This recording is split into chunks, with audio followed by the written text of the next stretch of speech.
حضرت صلی اللہ علیہ وآلہ وسلم پر وحی کا ابتدائی دور اچھے سچے پاکیزہ خوابوں سے شروع ہوا۔ آپ خواب میں جو کچھ دیکھتے وہ صبح کی روشنی کی طرح صحیح اور سچا ثابت ہوتا۔ پھر من جانب قدرت آپ تنہائی پسند ہو گئے اور آپ نے غار حرا میں خلوت نشینی اختیار فرمائی اور کئی دن اور رات وہاں مسلسل عبادت اور یاد الہی و ذکر میں مشغول رہنے لگے۔ جب تک گھر آنے کو دل نہ چاہتا توشہ ہمراہ لیے ہوئے وہاں رہتے۔ توشہ ختم ہونے پر ہی اہلیہ محترمہ حضرت خدیجہ رضی اللہ تعالی عنہا کے پاس تشریف لاتے اور کچھ توشہ ہمراہ لے کر پھر وہاں جا کر خلوت گزین ہو جاتے۔ یہی طریقہ جاری رہا یہاں تک کہ آپ پر حق منکشف ہو گیا اور آپ غار حرا ہی میں قیام پذیر تھے کہ اچانک حضرت جبرائیل علیہ السلام آپ کے پاس حاضر ہوئے اور کہنے لگے کہ اے محمد پڑھو۔ آپ فرماتے ہیں کہ میں نے کہا کہ میں پڑھنا نہیں جانتا۔ آپ صلی اللہ علیہ وسلم فرماتے ہیں کہ فرشتے نے مجھے پکڑ کر اتنے زور سے بھینچا کہ میری طاقت جواب دے گئی۔ پھر مجھے چھوڑ کر کہا پڑھو۔ میں نے پھر وہی جواب دیا کہ میں پڑھا ہوا نہیں ہوں۔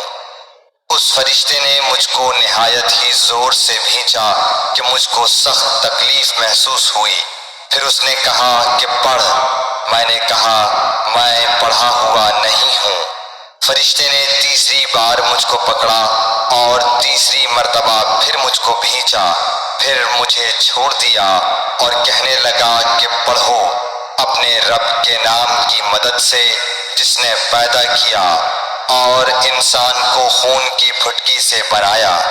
پڑھو اور آپ کا رب بہت ہی مہربانیاں کرنے والا ہے۔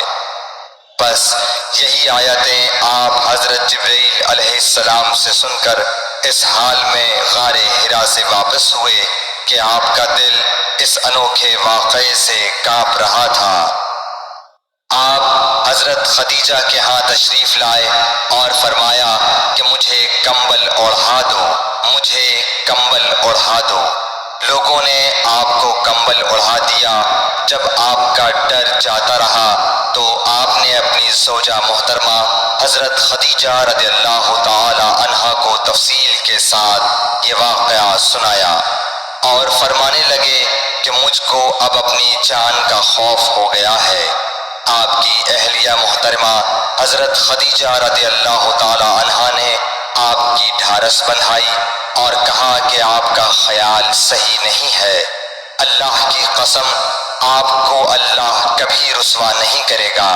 آپ تو اخلاق فاضلہ کے مالک ہیں، آپ تو کنبہ پرور ہیں، بے کسوں کا بوجھ اپنے سر پر رکھتے ہیں، مفلسوں کے لیے آپ کماتے ہیں، مہمان نوازی میں آپ بے مثال ہیں اور مشکل وقت میں آپ امر حق کا ساتھ دیتے ہیں۔ ایسے اوصاف حسنہ والا انسان یوں بے وقت ذلت و خواری کی موت نہیں پا سکتا۔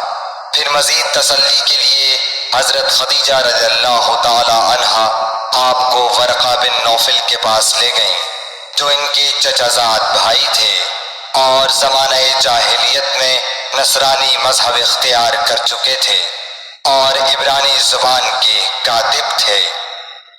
چنانچہ انجیل کو بھی حسب منشاء خداوندی عبرانی زبان میں لکھا کرتے تھے۔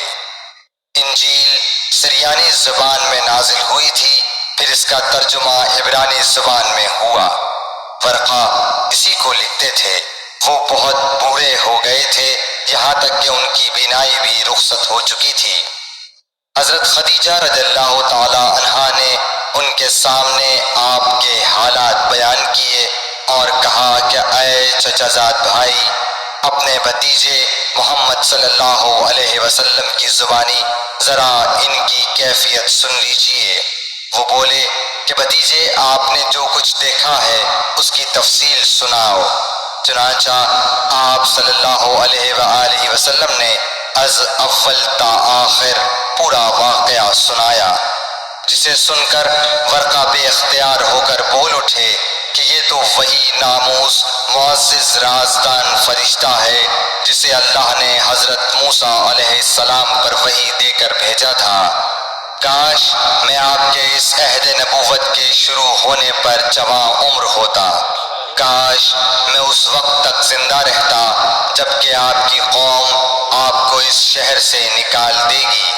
رسول کریم صلی اللہ علیہ وآلہ وسلم نے یہ سن کر تعجب سے پوچھا کہ کیا وہ لوگ مجھ کو نکال دیں گے، حالانکہ میں تو ان میں صادق و امین و مقبول ہوں؟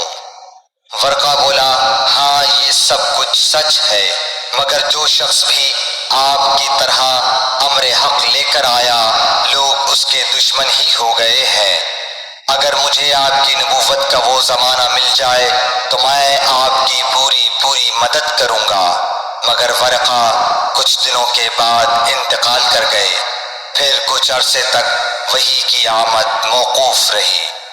صحیح بخاری حدیث نمبر 3۔